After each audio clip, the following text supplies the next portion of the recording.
So why mediation? Now, sometimes you're a litigant in a case, and the jurisdiction you are in has a rule that mandates mediation. In other words, you have no choice but to mediate.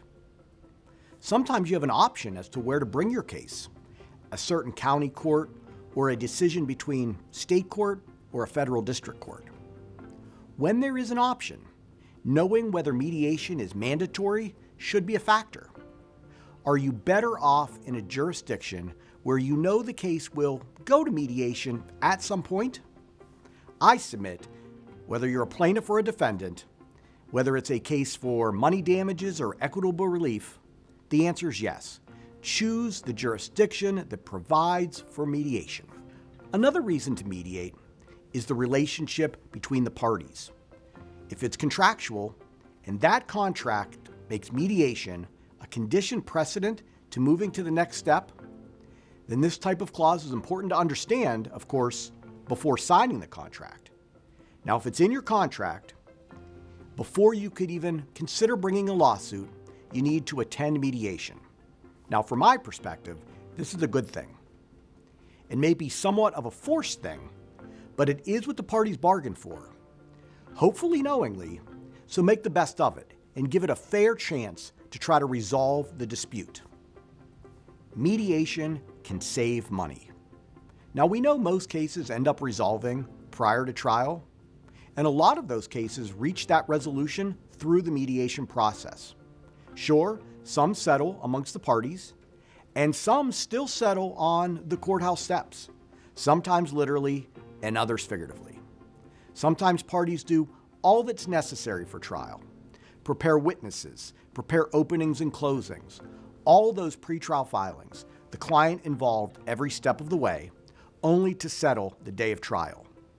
Mediation will save some of these litigation costs and the client's time. In a mediation, the parties have an equal say in the process, and they, not the mediator, and especially not a judge or a jury, decide the ultimate terms of settlement. There's no determination of right or wrong in the process. Generally speaking, nobody walks away feeling they were not believed. Instead, mediation allows experienced, trained neutrals the chance to listen to both sides, challenge both sides, and try to bring the parties together to a mutual resolution.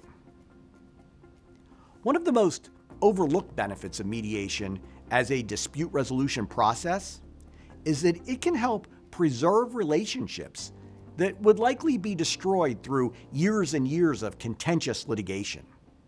For instance, it could allow a contractor and its sub to have a payment dispute. But if they can resolve that matter on their own through mediation, rather than years and years of litigating and digging in, maybe that relationship can continue. Because mediation is a collaborative rather than adversarial process that doesn't have a win-lose outcome, important relationships, business relationships, can often be saved. Mediation allows for creative solutions. Once you get to litigation, the type of damages or relief is usually dictated by law. Mediation allows the parties to be creative, to try to find a solution that all can agree upon, not one that is directed by a judge or a jury. A neutral assists the parties in conflict to reach a voluntary, mutually beneficial resolution.